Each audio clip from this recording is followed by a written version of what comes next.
Welcome to the Sales Leader of Influence show. For sales leaders who lead with soul, spirit, and spine.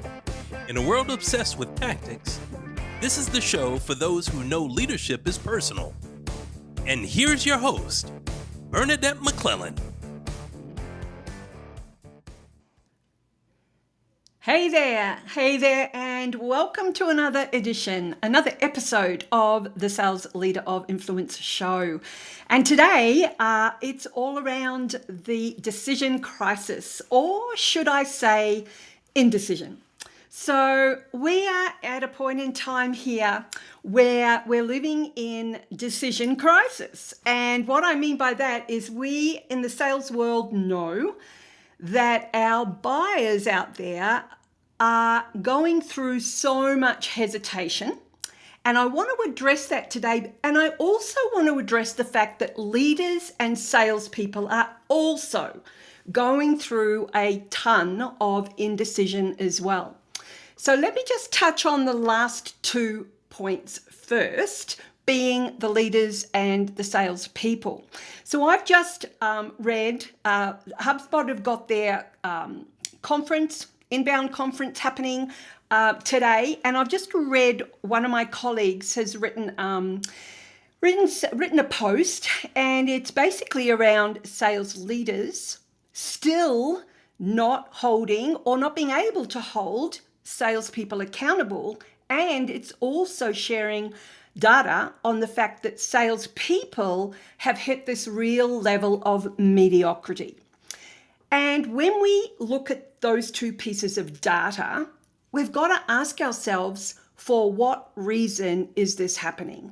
And I put it down to choice. I put it down to the fact that we have every opportunity to make choices that will either move us forward or hold us back. And so if you're a sales leader listening to this, you will be in one of two camps. You're either holding your team accountable, which is kudos to you, or you're struggling. And so this comes down to decision as well. And today, even though I want to open it up to talking about our buyers' lack of decisiveness, I want to bring you into the mix as well, and also your salespeople, because we know that salespeople, they have responsibilities like we all do, but they can choose where to spend their time most effectively. So what I want to do today is I want to drill down a little bit into 3 principles around this decision crisis and this lack of decisiveness. Because we know, and deep down inside we know, that it is not about more information. It is not about more data.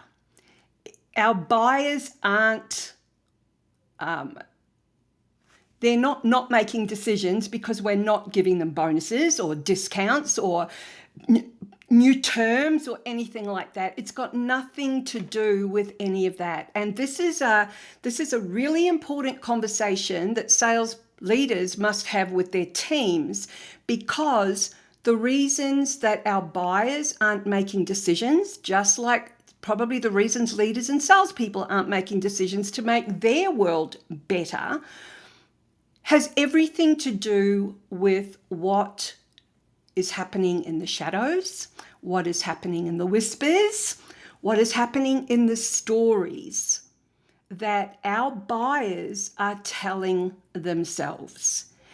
And so I want to share a couple of stories with you. When we're talking about decisions, if I had $1 for every time someone asked me, it's like, how did you make the decision to come to America in your 60s, sell everything, and come over with 6 suitcases, 2 wheel-ons, and 2 backpacks? Like, how did you make that decision? And so I'm going to share within the principles how we did that. And I have just had a conversation with one of my mentors from a couple of years ago. And he's Australian, and he came over to America from Australia, I don't know, a couple of years before we did, probably 6, 7, 8 years ago. couple of kids in tow, and his wife. And they made a decision earlier this year to move back to Australia. And within the first 4 months, my colleague knew in his gut that he wasn't happy back in Australia. Nothing to do with Australia, nothing to do with America, just he wasn't happy. Bought the lovely house on the canal, bought the cars, did all of that, and realized he wasn't happy. So here's where this links in with our buyers and their lack of decisiveness. So what he did is, in conjunction with his wife, they have moved back to America, like 7-8 months after moving to Australia. Now, a lot of people say, oh my God, that's crazy, and at what expense?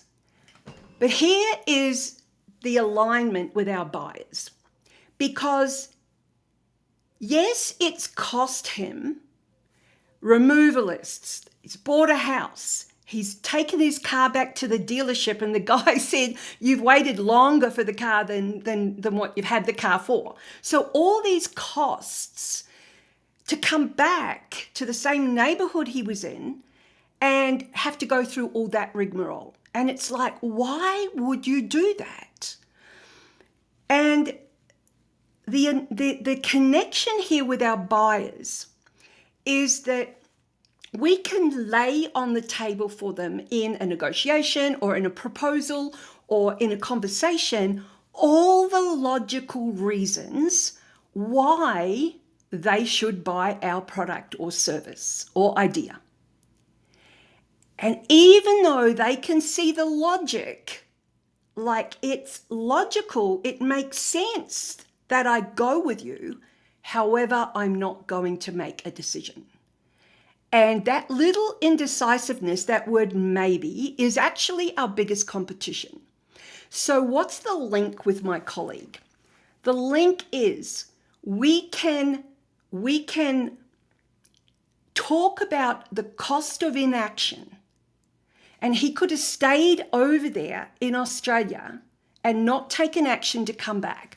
But the cost of not coming back would have been greater than the financial cost of him moving back to America, because there potentially could have been health impacts, family, you don't know. And so in his mind, in weighing it up, the cost of staying in Australia was far greater than moving over back to America. So when we are with our buyers and our prospects and our clients, and we are doing the maths, and we are saying, hey, the cost of inaction, the total cost of ownership, the return on investment, doing the maths makes logical sense for you to move forward. And in their mind, they are still saying no. And that's because we're going in with the maths and not being able to move from the economics to the emotional. Because today, the biggest reason why people are not making decisions are because they do not feel safe. And so within the sales leader of influence model, we actually dive deep into this, because when you're in a sales conversation, you as leaders need to be able to walk your team or your people through the economic reasons and the cost of inaction and all the rest of it. But you also need to be able to teach your salespeople now how to move through the emotional component of the sales conversation to make the buyer feel safe. So I want to share with you today 3 principles that I want you to leave today and start to think a little bit differently. How can I, as the leader, help my sales team go out there and start to have different conversations so that we can elevate the conversation away from the typical what's your budget, who's in the authority, what's the time frame, all that bant and medic and all the rest of it. I'm not saying anything's wrong with that, but we need to elevate our conversations a lot more and bring in that whole emotional factor. So the first one that I want to share with you is the fact that, yes, decisions are emotional, absolutely emotional before they're logical. And now we have heard that mantra for years, till the cows come home. And so what we need to realize is that at a neuroscience perspective, we do actually, our brain does flip to the emotional and then to the logical. And so we need to be able to recognize certain things. I actually think that we go logical first, then emotional, then back to logical, to be quite honest. And so when you think about buyers and they're ghosting you maybe, or they're absolutely not doing anything, maybe is the big word, or they're just not making any decision at all. What you've got to realize is it's because at that point in time, or leading up to that point in time, they do not feel safe. It's got nothing to do with your business case. It's got nothing to do with you personally. It's got nothing to do with your product. They are not feeling safe.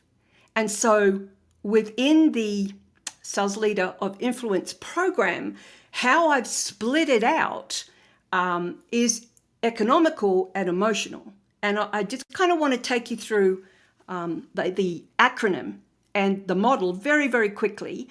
It's risks. And so RISKS. So you've got to realize that your clients or your prospects, there may be regret there. They may have made a decision last year that went haywire. So there's regret there. There's their internalization of things. It's like, what if I make the wrong decision? How am I going to look within the business? There's that whole safety and security factor and stress. It's like, is it worth my time to do this? And what's my level of security or safety going to be? Will I lose my job? And then knowledge is the K, and that's maybe they don't want to let you know they don't know what you're talking about, or there's a lack of knowledge about something. And ultimately the bottom one is stories that they've told themselves and scars. We all have scars. And so we don't know what's going on in their mind. Now, if you as a salesperson start to say, I can give you a discount, or give you a bonus, or let's redo the contract terms, none of that is going to make a difference.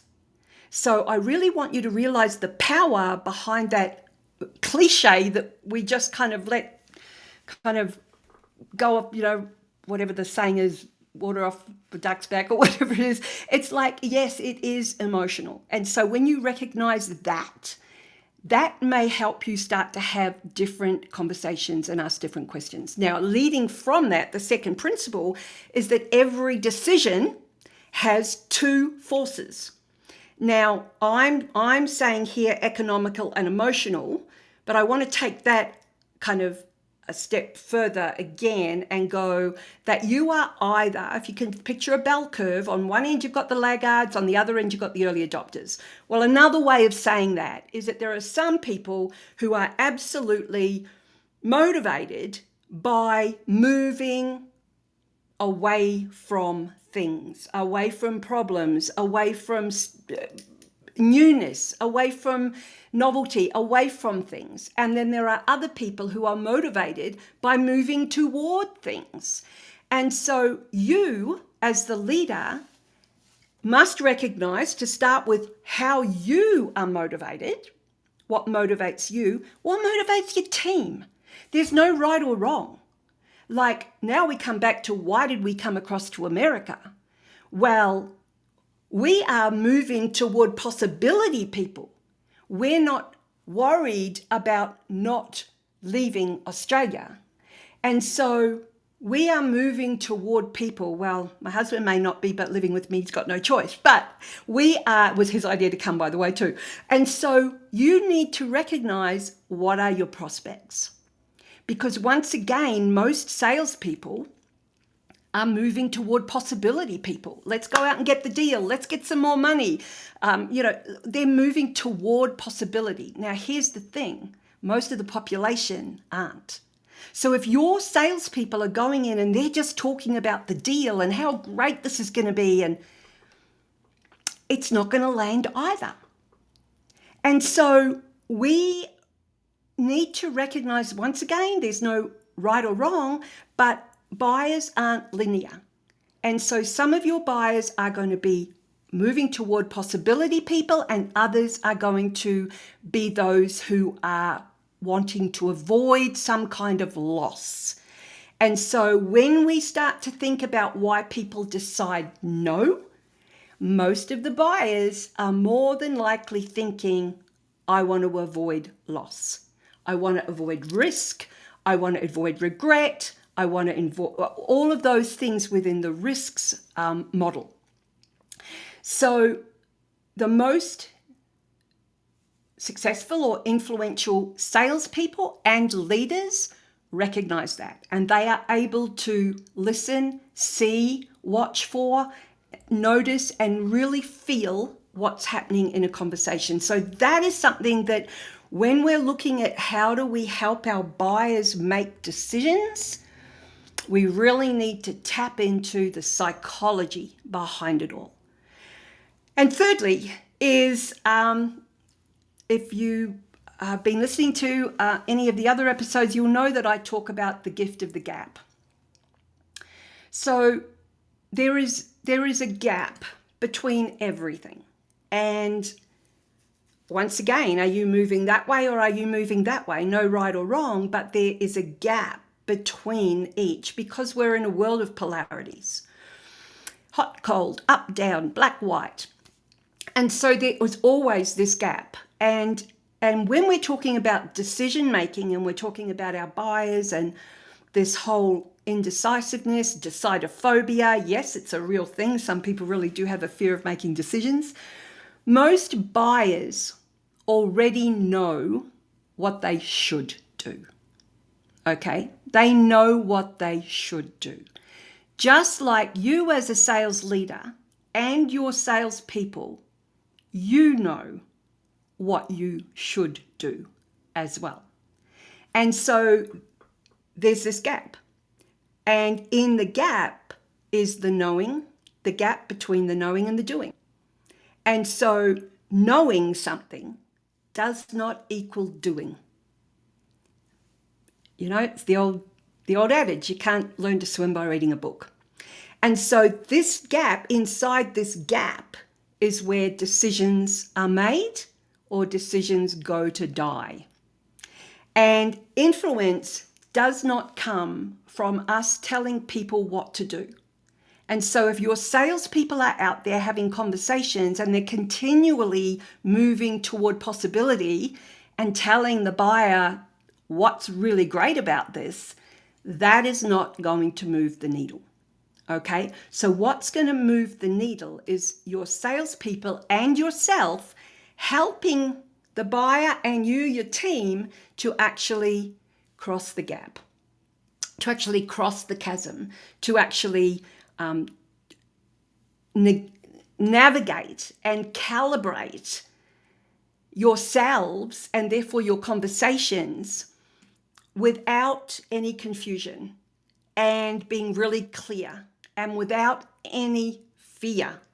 And that's the other thing as well. And so when I work with leaders, sales leaders, and always have done, then this is why I have built these frameworks to actually decode the exact moment in that gap and around it. Because this is where some of the biggest revenue shifts happen.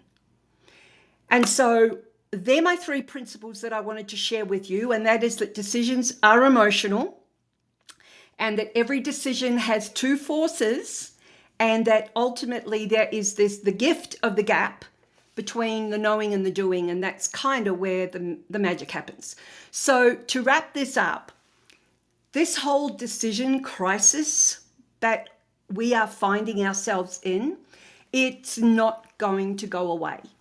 If anything, I think more and more people are going to fall into this whole lack of clarity, which is why revenue and role clarity is another component of the sales leader of influence model, because of this very reason, because it's so important. And so once you realize that all of us have the ability to choose. Now, our buyers do, your sales teams do, you do, I do, my colleague, my mentor does, my husband does. And once you realize the power that you have when you do choose and it is aligned to the leader that you want to be seen as and that you want to become, everything changes. Absolutely everything changes. So if today's episode resonated with you, then I would love to invite you to go a little bit deeper with me into the Sales Leader of Influence Accelerator. And so this is where we decode all the decision making, the psychological safety, the coaching, the human in the deal, revenue and role clarity, and bringing you out as a thought leader. So I'm gonna the URL is salesleaderofinfluence.com. And I'm just going to put it out there that this is not for everybody, okay? There's a certain energy that I love to work with. It's got to be growth focused.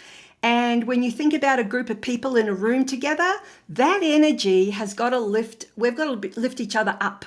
This is not about somebody coming to the table in a unresourceful, I'm stuck, there's nothing wrong with being stuck, but I'm in victim mode.